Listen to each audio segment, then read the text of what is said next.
السلام علیکم ورحمۃ اللہ وبرکاتہ to all dear group members of pure discussion group. آج ہم استقبال کرتے ہیں پیور ڈسکشن گروپ میں محترم طارق چوہان صاحب کا، اور آج کا موضوع گفتگو ہے نبوت کے دعوے دار حضرت زاہد خان کی صداقت از روئے قرآن مجید۔ تو آئیں محترم طارق چوہان صاحب، ویلکم۔ جی بہت بہت شکریہ۔ آج کا ہمارا جو موضوع ہے وہ آپ نے بتا دیا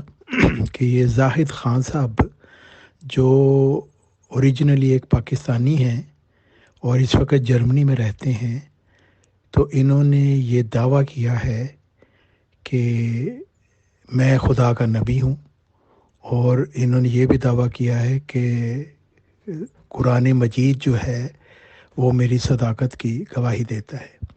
تو آج کا جو پروگرام ہے اس میں ثابت کروں گا کہ زاہد خان صاحب اپنے دعویٰ میں حق پر نہیں ہیں، اور قرآن مجید ان کو صادق ثابت نہیں کرتا بلکہ ان کو کاذب ثابت کرتا ہے۔ اور سب سے بڑی جو نشانی زاہد خان کے جھوٹے ہونے کی یہ ہے کہ جب ان سے کوئی علمی سوال پوچھیں تو یہ غضبناک ہو کر گالیاں دینا شروع کر دیتے ہیں۔ تو یہ ظاہر کرتا ہے کہ یہ ان کی جہالت اور کم علمی اور دلیل سے عاری ہونے کو، اور سوال پوچھنے والے کو کہتے ہیں کہ تم جاہل ہو، تمہارے دماغ کے پیچ ہل چکے ہیں، حالانکہ ان کے اپنے دماغ کے پیچ ہل چکے ہیں۔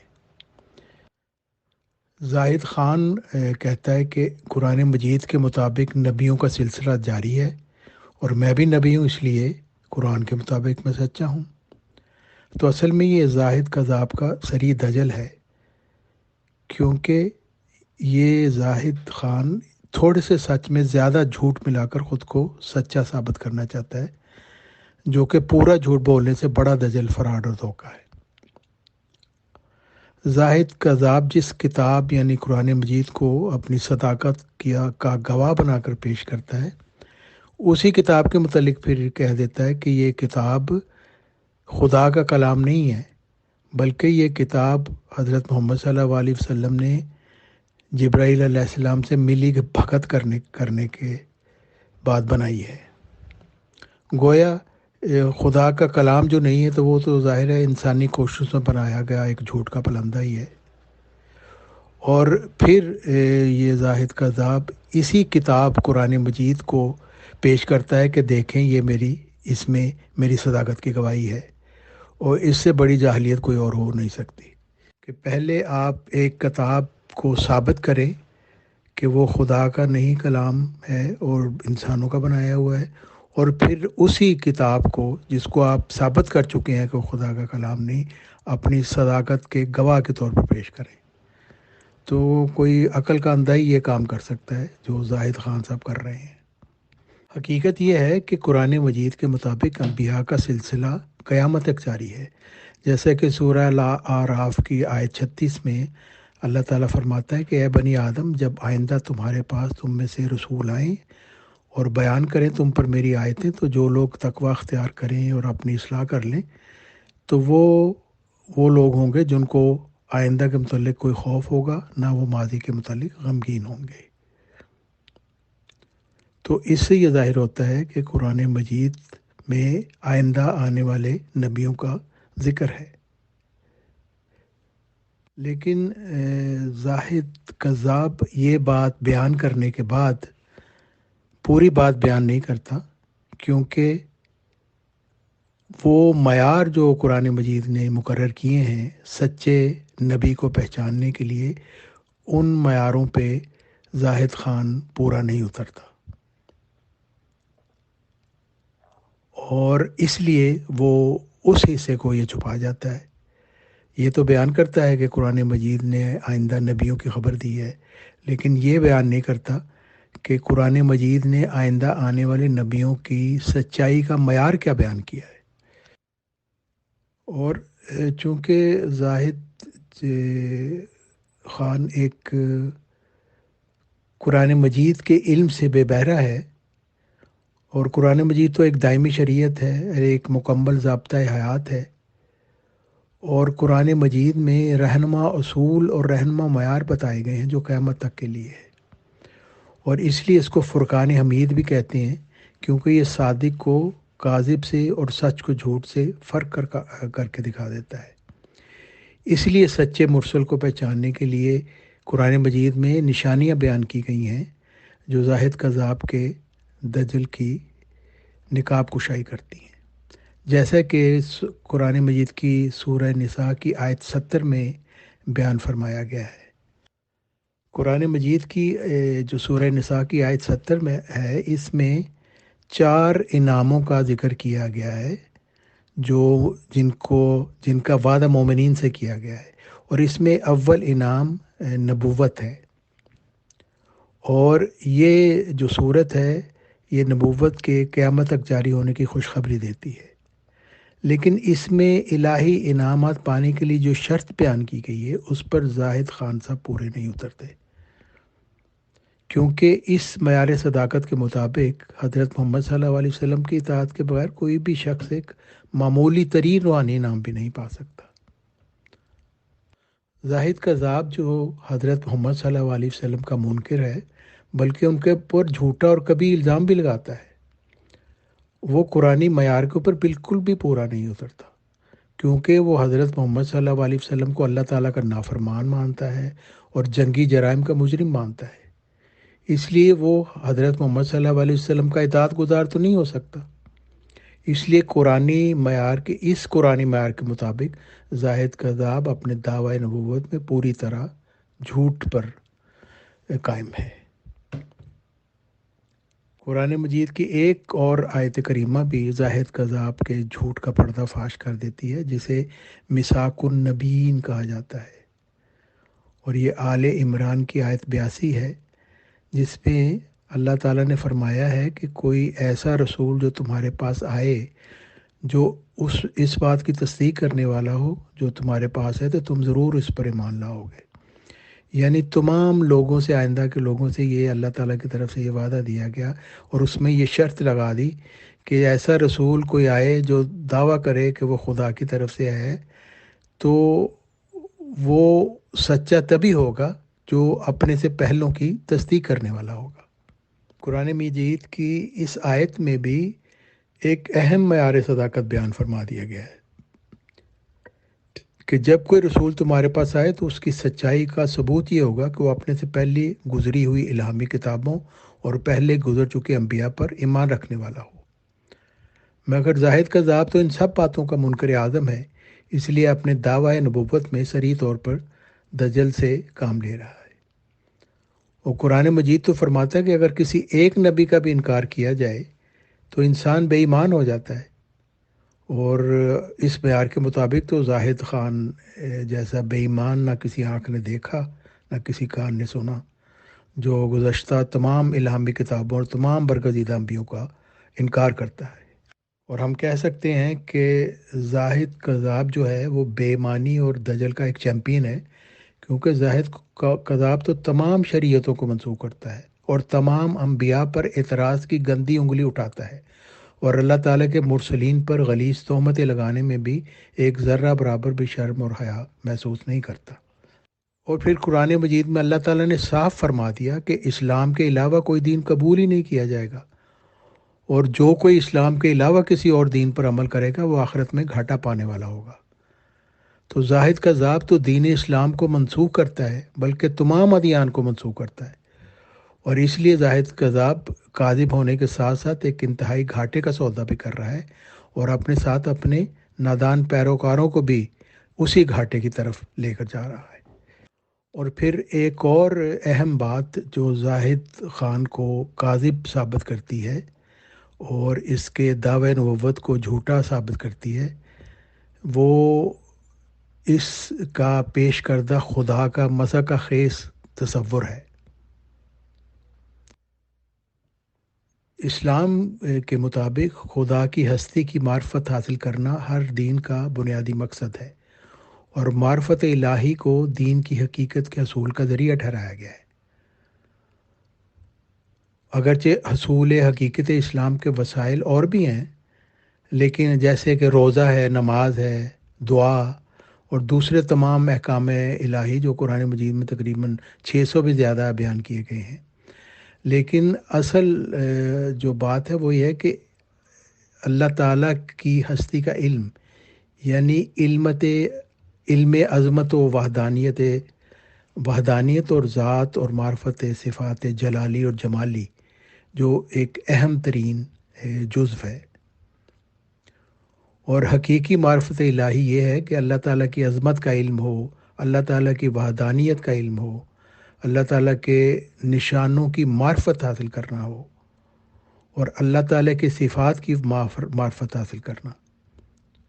اور ان سب باتوں کا انحصار اس بات پر ہے کہ اللہ تعالیٰ کو اس طرح جانا جائے اور پہچانا جائے جیسا کہ اس کو جاننے اور پہچاننے کا حق ہے۔ ہر دین کا یہی مقصد ہے کہ خدا تعالیٰ کو، کہ انسان کو خدا سے، اپنے خالق سے، اپنے مالک سے روشناس کرایا جائے، اور اس کا ذریعہ معرفت الہی ہے، اللہ تعالیٰ کی ذات کا علم، اس کی وحدانیت کا علم، اس کے نشانوں کی معرفت حاصل کرنا، اس کی صفات کی معرفت حاصل کرنا۔ اور یہی جو چیز ہے معرفت الہی، یہ انسان کو گناہ سے بھی بچاتی ہے اور نیک اعمال کی توفیق بھی یہی دیتی ہے۔ اللہ تعالیٰ کو دیکھنے سے بھی یہی مراد ہے کہ اللہ تعالیٰ کی صفات کا حقیقی علم حاصل ہو جائے، اور یہ علم جب انسان کو حاصل ہو جاتا ہے تو اس کے دل میں اپنے خالق کی محبت راسخ ہو جاتی ہے۔ حضرت موسیٰ علیہ السلام نے بھی اللہ تعالیٰ کی محبت کی وجہ سے خدا کو دیکھنے کی خواہش کی، مگر وہ ایک ہلکا سا خدائی جلوہ بھی برداشت نہ کر سکے۔ نہ حضرت موسیٰ علیہ السلام نے خدا کو دیکھا، نہ انہوں نے خدا کی کوئی تصویر جاری کی زاہد خان کی طرح۔ اور سورہ بقرہ میں بھی حضرت موسیٰ علیہ السلام کی قوم کا ذکر ہے جنہوں نے ایمان لانے کے لیے خدا کو دیکھنے کی شرط رکھی، تو نتیجہ یہ ہوا کہ وہ اللہ تعالیٰ کے عذاب کا شکار ہو گئے، کیونکہ انہوں نے خدا کی محبت کی وجہ سے یہ خواہش نہیں تھی کی، بلکہ انہوں نے یہ بہانہ بنایا تھا تاکہ وہ حضرت موسیٰ علیہ السلام کا انکار کر سکیں۔ چنانچہ حقیقی خدا نہ موسیٰ کو دکھائی دیا، نہ حضرت موسیٰ علیہ السلام کو دکھائی دیا، نہ حضرت محمد صلی اللہ علیہ وسلم کو دکھائی دیا، کیونکہ وہ پاک ذات سبحان ہے، اور وہ ہر شے پر اور ساری کائنات پر محیط ہے، کسی کو نظر کیسے آ سکتی ہے۔ اور پھر سورہ فاتحہ میں اللہ تعالیٰ کا نقشہ دکھایا گیا ہے اس کی صفات کے ذریعہ سے، اور ان کو امہات الصفات یعنی مدرز آف ایٹریبیوٹس کہا گیا ہے۔ اور وہ صفات جو خدا تعالیٰ کے چہرے کو ظاہر کرتی ہیں وہ ہے رب العالمین الرحمن الرحیم مالک یوم الدین۔ اور جب انسان ان چاروں صفات پر، جو بنیادی صفات ہیں، ان پر غور کرتا ہے تو خدا تعالیٰ کا گویا چہرہ نظر آ جاتا ہے۔ اور یہی خدا تعالیٰ کو دیکھنے سے مراد ہے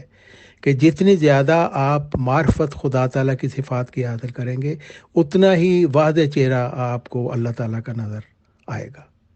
اصل بات یہ ہے کہ یہ پرلے درجہ کی جاہلیت ہے کہ اللہ تعالیٰ جیسی عظیم الشان ہستی کو، جو تمام کائناتوں کا خالق اور مالک ہے اور ہر وقت ہر جگہ موجود ہے، جو لامحدود ہے، اس کو آنکھوں سے دیکھنا ممکن سمجھا جائے، کیونکہ خدا تعالیٰ کا وجود ایسا ہے کہ اس کی کوئی مثل نہیں۔ جو تمام کائنات جو 14 ارب سال پہلے ایک تھیوری کے مطابق وجود میں آئی تھی، اور اس وقت اس کی جو حجم ہے وہ کئی لاکھوں نوری سال ہے، تو اس کو جس کی ہستی ان سب چیزوں پر محیط ہے،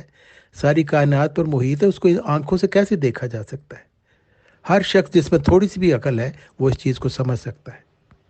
صفات الہی کی معرفت ہے جو انسان کے دل میں اللہ تعالیٰ کی حقیقی محبت پیدا کرتی ہے، اور خالق کائنات کا خوبصورت چہرہ جو صفات الہی کی معرفت انسان کو نظر آتا ہے، وہی خوبصورت چہرہ انسانی دل کو اپنی طرف کھینچتا ہے۔ اور یہ بھی ایک نفسیاتی بات ہے کہ کسی ہستی سے انسانی محبت کی بنیاد اس ہستی کے حسن اور احسان پر موقوف ہے، اور اللہ تعالیٰ کے حسن اور احسان کو اللہ تعالیٰ کے صفات کے ذریعہ ظاہر کیا گیا ہے، اور یہی صفات جو ہے وہ انسان کو اللہ تعالیٰ سے محبت کرنے پر مجبور کر دیتی ہیں۔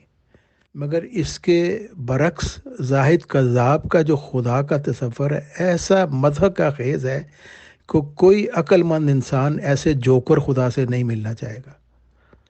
زاہد کذاب کے اپنے بیان کے مطابق زاہد خود کا خدا سرد اندھیروں کی پیداوار ہے، جیسے کہ وہ اپنی کتاب میں خود لکھتے ہیں۔ اس میں وہ زاہد کذاب بیان کرتا ہے کہ میرے خدا نے مجھے بتایا کہ اس کی پیدائش کیسے ہوئی۔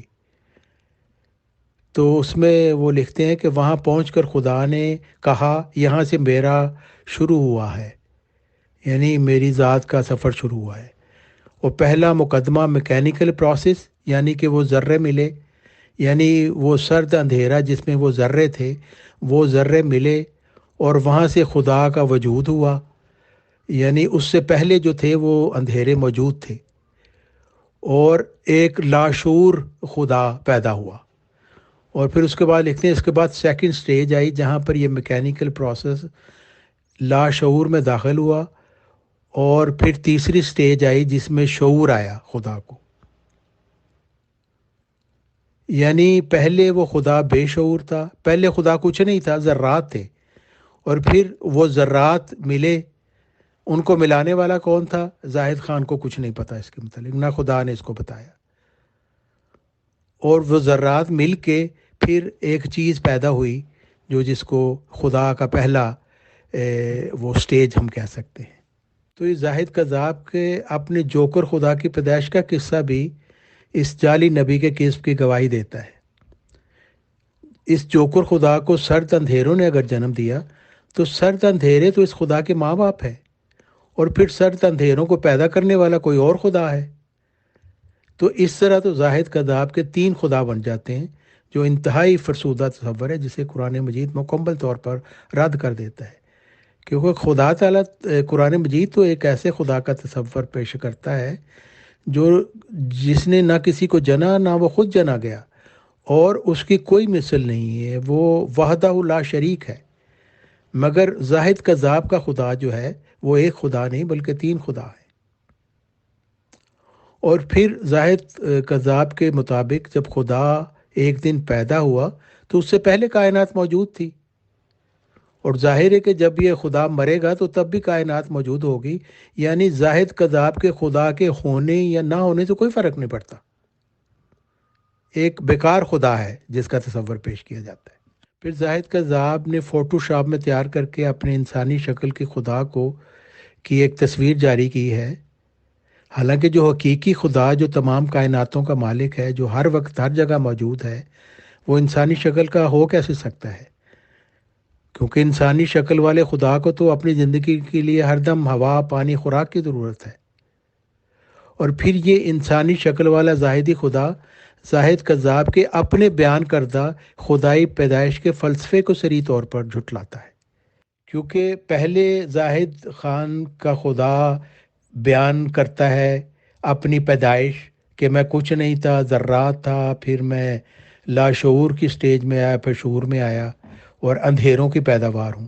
لیکن اب اپنے خدا کی تصویر جاری کرنے کے بعد زاہد خان یہ کہنا چاہتا ہے کہ زاہد خان کا یہ خدا جو ہے وہ اندھیروں کی پیداوار نہیں بلکہ ایک مرد اور عورت کے جنسی اختلاط کے نتیجہ میں پیدا ہوا، یعنی وہ پہلے کی جو اس کی خدا کے متعلق جو اس نے بات بتائی تھی خدا کے اوپر رکھ کر، اور جو خدا نے اس سے بیان کی تھی، وہ جھوٹ ثابت ہو گئی۔ یہ انسانی شکل کا خدا جس کو زاہد کذاب نے پیش کیا ہے، یہ اس بات کا ثبوت ہے کہ زاہد خان کا یہ خدا انسانی ماں باپ کی پیدائش کا جو ایک انسان کی پیدائش ہے، یعنی مرد اور عورت کے اختلاط سے، اور چونکہ انسان ہے اس لیے سب انسانوں کی طرح پخانہ اور پیشاب کے مسائل سے گھرا ہوا ہے، اور ایک گندے بدبودار کچرے کی پیدائش ہے، اور یہ سب انسانوں کی طرح جیسے ہم سب انسان پیدا ہوئے ہیں، چیختے چلاتے روتے ہوئے گندی راہ سے پیدا ہوئے، اور پھر ظاہر ہے کہ ہم انسانوں کی طرح یہ بھی ایک دن بوڑھا ہو کر اس دنیا سے رخصت ہو جائے گا، اور پھر زاہد خان اور اس کے پیروکار ان کا کوئی خدا نہیں رہے گا، بے خدائے رہ جائیں گے یہ۔ اصل بات یہ ہے کہ جیسا بھی خدا کا تصور آپ پیش کریں گے ویسی ہی ذہنی اور روحانی ترقی آپ کو مل سکے گی۔ وہ چوہے کو خدا ماننے والے یا سانپ کو خدا ماننے والے وہ زاہد خان کے بیکار اور نکمے خدا سے تو ہزار درجہ اچھے ہیں، کیونکہ چوہا تو حرکت کرتا ہے، بھاگتا ہے، اپنی جان بچا سکتا ہے، بل میں گھس جاتا ہے، مگر زاہد خان کا فوٹو شاپی خدا تصویر میں بس خالی آنکھوں سے اور خالی دماغ کے ساتھ ٹکر ٹکر گھورتا رہتا ہے۔ تو پھر ایسے بیکار خدا سے کون عقل مند کسی قسم کا تعلق پیدا کرنا چاہے گا جو اپنے ہی پیشاب پخانے کے مسائل سے گھرا ہوا ہے؟ اور پھر زاہد خان کے اپنے بیانات ہی اس زاہدی خدا کو نکما، بے غیرت، بے توقیر ظاہر کرتے ہیں۔ اب زاہد خان صاحب خود ہی بتاتے ہیں کہ زاہد خان کے خدا کے نور کو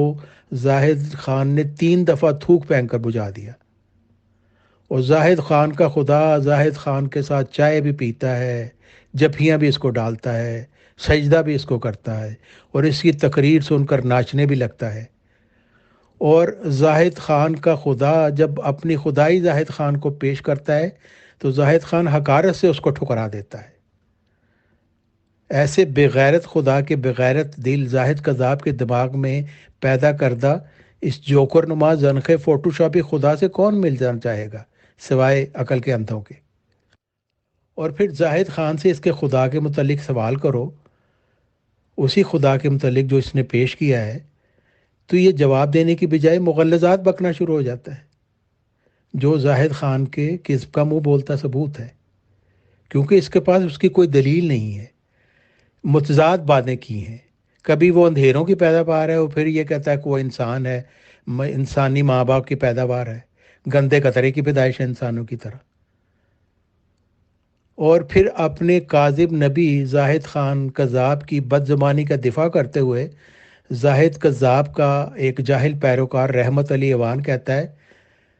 یعنی دفاع کرتا ہے کہ بھی اس نے تمہارے ساتھ صحیح کیا کہ جب کتا ہلکا ہو جائے تو اس کا علاج ضروری ہے ورنہ کاٹے گا۔ تو آج انہی الفاظ سے میں بھی کہتا ہوں کہ اللہ تعالیٰ کے برگزیدہ انبیاء پر بھونکنے والے اس پاگل کتے زاہد خان کا میں نے آج خوب علاج کر دیا ہے، اور دلائل کی تیز دار چھری سے میں نے اس بھونکنے والے زاہدی کتے کا گلا کاٹ دیا ہے۔ اور مجھے امید ہے کہ اس کے نادان پیروکار سمجھ جائیں گے کہ زاہد خان کا دعویٰ سوائے کذب کے اور کچھ نہیں ہے، اور یہ جو گھاٹے کا سودا کر رہا ہے اس سے وہ بچ جائیں گے۔ محترم طارق چوہان صاحب and all dear group members of pure discussion group, sir بہت بہت جزاک اللہ، شکریہ کہ آپ نے پوائنٹس بیان کیے جو کہ آپ زاہد خان صاحب کے خلاف بھی کہنا چاہتے ہیں۔ میرے آپ سے چند سوالات ہیں اور مطلب اسٹریٹ فارورڈ سوال ہیں سر، کہ زاہد خان صاحب نے کبھی بھی یہ نہیں کہا کہ وہ ان لوگوں کے وجود کا انکار کرتے ہیں۔ فار ایگزامپل رسول محمد صلی اللہ علیہ وسلم یا اور بھی نبی جتنے آئے ہیں انہوں نے کبھی بھی انکار نہیں کیا کہ وہ ان لوگوں کو مانتے نہیں۔ ہاں انہوں نے یہ ضرور کہا ہے کہ یہ سب لوگ آئے ضرور ہیں، بٹ اب شریعتیں تمام نبیوں کو وہ منسوخ مانتے ہیں یا اب ان کی کوئی قدر و قیمت یا ویلیو نہیں سمجھتے سر، اور ان دونوں باتوں میں بہت بڑا فرق ہے۔ دوسری بات یہ بھی ہے کہ یا بنی آدمہ کی جو آیت ہے، احمدیز لوگ یعنی کہ جو آپ بھی ایک احمدی ہیں بہت زیادہ دلائل کے ساتھ پیش کرتے ہیں اس آیت کو، اور یہ کہتے ہیں کہ نبوت کا سلسلہ قیامت تک ختم نہیں ہوگا، جاری ہی رہے گا اور نبی لوگ آتے رہیں گے۔ آپ نے بھی اس پروگرام میں مانا ہے کہ نبی لوگ تو آتے رہیں گے، تو جب نبی لوگ آتے رہیں گے تو وائی ناٹ زاہد خان صاحب؟ اب سوال یہ ہے کہ آپ لوگوں کا اب یہ کہنا ہے کہ جی مذہب اسلام کو پسند کر لیا تھا، اب جو بھی آئیں گے انڈر دا نبوت آف رسول اللہ آئیں گے اور کوئی نہیں آئیں گے۔ سوال یہ ہے کہ آج کی تاریخ میں بھی دنیا میں مشکل سے 20% آف پاپولیشن ہیں، 80% آج بھی غیر مسلم ہیں سر، تو ایسا کیسے کہ ان کی طرف کوئی نبی نہیں آئے گا؟ یا بنی آدمہ میں تمام انسانوں کو مخاطب کیا گیا ہے نہ کہ مسلمانوں کو۔ اگر یہ کہا جاتا ہے اے مسلمانوں یا ایمان والوں تم میں نبی آتے رہیں گے تو چلیے آپ لوگ کہہ سکتے تھے، بٹ وہ پوری انسانیت کے لیے ہے کہ تو کیا 80% عوام انسان نہیں ہے جو ان پہ رسول نہیں آئے گا؟ تو یہ بات بھی سر مزہ خیز لگتی ہے۔ نمبر 3 اینڈ لاسٹ کوشچن، آپ ہی لوگ قرآن شریف سے یہ ثابت کرتے ہیں کہ اگر کوئی نبوت کا جھوٹا دعویٰ کرے گا تو 12 سال سے زیادہ وہ رہ نہیں سکے گا، اور اس کی شہرت کاٹ دی جائے گی، خدا تعالیٰ کاٹ دے گا۔ تو زاہد خان صاحب کے دعوے کو تو 12 سال سے بہت زیادہ عرصہ کا ٹائم ہو گیا سر، تو ان کی شہرت تو کٹی نہیں، وہ تو کہتے رہتے ہیں بار بار۔ تو یہ میرے چند سوالات ہیں سر، ان کا سسٹمیٹک وے پہ آپ جواب ضرور دیں۔ بہت شکریہ، بہت جزاک اللہ سر۔ جی، آپ نے 3 سوال پیش کر دیے۔ میں کیونکہ وہ سارے سوال میرے ذہن میں نہیں رہتے تو میں ایک ایک کر کے ان کو سن کے آپ کو جواب دوں گا۔ پہلا آپ نے سوال یہ کیا ہے کہ زاہد خان صاحب کہتے ہیں کہ جی وہ آئے تو ضرور تھے لیکن اب ان کی ضرورت نہیں۔ تو یہی بات میں نے قرآن مجید سے ثابت کی ہے کہ قرآن مجید نے یہ تو کہا ہے کہ نبی آتے رہیں گے، لیکن اس کے کچھ نشانیاں، کچھ معیار بھی مقرر کیے ہیں۔ تو نبی آئیں گے، ظاہر ہے جھوٹے نبی بھی آئیں گے، ہمیشہ سے آتے رہے ہیں۔ حضرت محمد صلی اللہ علیہ وسلم کے زمانے میں بھی تھے جھوٹے نبی، حضرت مرزا غلام علیہ السلام کے زمانے میں بھی تھے، اور ہمیشہ آتے رہتے ہیں۔ تو اللہ تعالیٰ نے جھوٹے اور سچے نبی کو پہچاننے کے لیے کہ کون سچا ہے کون جھوٹا، اس کے لیے نشانیاں بیان کی گئی۔ ان نشانیوں پر زاہد خان صاحب پورے نہیں اترتے، جیسا کہ میں نے آپ کو بتایا ہے۔ حضرت محمد صلی اللہ علیہ وسلم کو ماننا کہ ہاں وہ آئے تھے لیکن وہ خدا کے نافرمان تھے، وہ جنگی جرائم کے مجرم تھے، تو قرآن مجید تو یہ کہہ رہا ہے کہ اس کی اطاعت کے بغیر آپ کو نبوت مل ہی نہیں سکتی۔ تو اس لحاظ سے زاہد خان اپنے دعویٰ میں جھوٹے ہیں قرآن مجید کے لحاظ سے۔ اور پھر اور بھی میں نے باتیں بیان کی ہیں کہ قرآن مجید نے اسلام کہا ہے کہ وہ ایک دین ہے، اس کے علاوہ اور کوئی دین قبول نہیں کیا جائے گا۔ دوسرا آپ نے سوال کیا ہے کہ بنی آدم کو مخاطب کیا گیا ہے۔ دیکھیں، اللہ تعالیٰ اسی کو مخاطب کرتا ہے جو خدا پر ایمان لانے والے ہوتے ہیں۔ اگر اللہ تعالیٰ نے حضرت محمد صلی اللہ علیہ وسلم کی اطاعت شرط کر دی اور یہ بھی کہہ دیا کہ اے نبی، ان لوگوں سے کہہ دو کہ خدا کی محبت پانا چاہتے ہو تو میری اتباع کرو، میری اطاعت کرو، تو یہ شرط رکھ دی، تو ظاہر ہے کہ جو اس شرط پہ پورا نہیں اترے گا وہ نبوت اور اللہ تعالیٰ کے کوئی بھی الہی نعمت نہیں پا سکے گا۔ اور قرآن مجید میں یہ بھی کہہ دیا، جیسے آپ نے کہا ہے کہ جی اتنے سارے لوگ جو ہیں وہ اسلام کو نہیں مانتے، تو وہ لوگ جو ہیں وہ قرآن مجید کے نزدیک منکرین ہیں، ان کے لیے کوئی دعویٰ نہیں کی، وعدہ نہیں کیا گیا، بلکہ ان کو جہنم کا وعدہ دیا گیا ہے، کیونکہ انہوں نے خدا تعالیٰ کا اور اس کے رسولوں کا انکار کیا۔ ایسے لوگ جہنمی ہیں، ان میں تو نبی نہیں آئے گا، کیونکہ وہ تو خدا کی ماننے والے ہی نہیں ہیں، خدا کے رسولوں کا انکار کرنے والے ہیں۔ تو یہ کہنا کہ جی بنی آدم سے ساری مراد ہیں، ہندوؤں بھی نبی آئے گا، سکھوں میں بھی نبی آئے گا، تو یہ قرآن مجید کو نہ سمجھنے کی باتیں ہیں۔ قرآن مجید انہی لوگوں سے مخاطب ہے جو خدا تعالیٰ پر یقین لاتے ہیں، اس کے نبیوں کو مانتے ہیں۔ باقی خدا تعالیٰ سب کا خالق ہے، سب کا رازق ہے، اور اس لیے وہ اپنے نبیوں کو بھیجتا ہے کہ ان کے اوپر آپ ایمان لا کے اور ان کی مان کر ان کی ہدایت پر عمل کر کے آپ اللہ تعالیٰ کو پا لیں اور خدا تعالیٰ کے عذاب سے اور دنیا کی مشکلوں سے بچ جائیں۔ لیکن چونکہ انسان کو یہ اختیار دیا گیا ہے کہ وہ ہدایت کو مانے یا اس کا انکار کر دے، اس لیے زیادہ تر لوگ ان کا انکار کرتے ہیں۔ اور اس لیے قرآن مجید میں اللہ تعالیٰ نے فرمایا کہ لوگوں کی اکثریت کو جہنم کے لیے پیدا کیا گیا۔ کس لیے پیدا کیا گیا ہے؟ اس لیے نہیں کہ اللہ تعالیٰ نے ان کی پیدائش کا مقصد جہنم میں ڈالنا تھا، بلکہ اس وجہ سے اللہ تعالیٰ اسی آیت میں فرماتا ہے کہ وہ آنکھیں رکھتے ہوئے دیکھتے نہیں، دل رکھتے ہوئے سوچتے نہیں، کان رکھتے ہوئے سنتے نہیں، چونکہ وہ انکار کرتے ہیں ان باتوں کا، اس لیے وہ جہنم کے حقدار اپنے آپ کو خود ہی بنا لیتے ہیں۔ خدا تعالیٰ نے ان کی پیدائش کا مقصد جہنم نہیں بنایا، لیکن وہ خود خدا تعالیٰ کا انکار کر کے اپنے آپ کو جہنمی بناتے ہیں۔ آپ نے سورہ الحاقہ کا ریفرنس یہاں میں دیا ہے کہ جس میں اللہ تعالیٰ فرماتا ہے حضرت محمد صلی اللہ علیہ وسلم سے کے متعلق کہ اگر یہ نبی کوئی جھوٹی بات ہم سے منسوب کرتا تو ہم اس کو دانے ہاتھ سے پکڑ لیتے اور اس کی رگے گردن کاٹ دیتے اور تم میں کوئی بچانے والا نہ ہوتا۔ تو ہم حضرت مرزا غلام محمد علیہ السلام نے اس کے متعلق لکھا ہے کہ 23 سال کا ایک نبوت کا معیار جو ہے ہم رکھ سکتے ہیں، اس وجہ سے کہ حضرت محمد صلی اللہ علیہ وسلم 40 سال میں ان کو نبوت ملی اور 63 سال کی عمر میں وہ اس دنیا سے اپنے رخصت ہو کے اپنے خالق حقیقی سے جا ملے. تو ہم سمجھ سکتے ہیں کہ اگر کوئی شخص نبوت کا دعویٰ کرے اور 23 سال تک زندہ رہے تو وہ اپنے دعویٰ میں سچا مانا جائے گا. لیکن زاہد خان کے اوپر یہ بات اپلائی اس لیے نہیں ہوتی کہ زاہد خان قرآن مجید کو مانتا ہی نہیں ہے. زاہد خان قرآن مجید کے پیش کردہ خدا کو ہی نہیں مانتا. زاہد خان قرآن مجید کے پیش کردہ نبی کو ہی نہیں مانتا اور دوسرے انبیاء کا بھی انکار کرتا ہے. تمام جو ہیں تعلیمات ان کا انکار کرتا ہے، ان کو منسوخ کرتا ہے. تو وہ وہی بات ہے جو میں نے بیان کی کہ قرآن مجید کو آپ ایک جھوٹی کتاب کہیں جو نعوذ باللہ حضرت محمد صلی اللہ علیہ وسلم نے جبرائیل کے ساتھ ملی بھگت کر کے بنا لی اور خدا کا کلام نہیں ہے، تو اس کے بعد پھر آپ کہیں کہ اسی کتاب میں جو جھوٹی کتاب ہے اس میں میری وہ آیت ہے جو میری صداقت ظاہر کرتی ہے.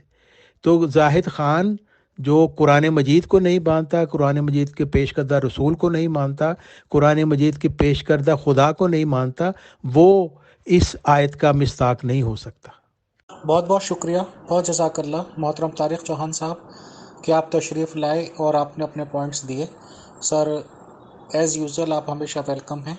اور it is a democratic group. Sir ہر ایک کو اپنی بات آزادی سے رکھنے کا پورا حق ہے. سر آپ کے پوائنٹس کے لیے بہت شکریہ، بہت جزاک اللہ. آپ نے میرے سوالوں کے جواب بھی دیے، اس کے لیے بھی سر بہت شکریہ.